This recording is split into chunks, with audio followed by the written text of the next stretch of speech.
ये सारी की सारी पार्टियां मिलकर नारी शक्ति का नुकसान कर रहे हैं।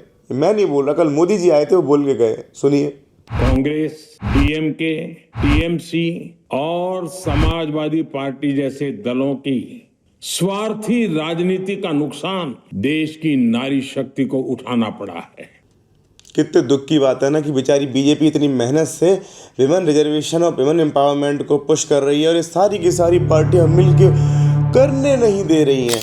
जितनी साफ ये बात बताई जा रही है उतनी है नहीं। जिस वुमेन रिजर्वेशन के बिल की मोदी जी बात कर रहे हैं ना, वो ऑलरेडी 21 सितंबर 2023 को सारी पार्टियों के बहुमत से पास कर दिया गया था।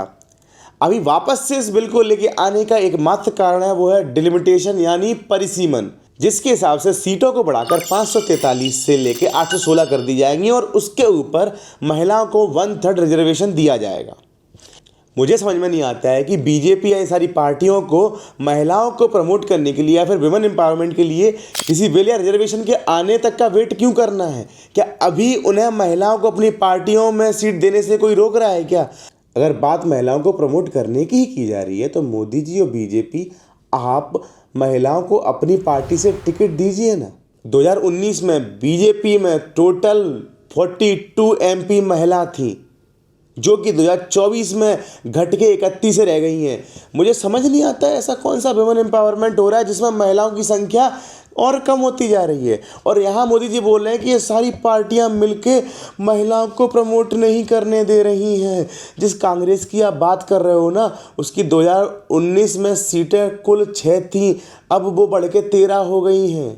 आपको महिलाओं को प्रमोट करना है तो डिलिमिटेशन के बाद आपकी सीटें बढ़ने का इंतजार क्यों कर रहे हैं आप? अब 543 सीट पर महिलाओं को सीट नहीं दे सकते हैं क्या? और वुमेन एम्पावरमेंट ये तो बिल्कुल नहीं होता है कि आप 1500 रुपये बांट के अपने उस वोट को सुनिश्चित करें।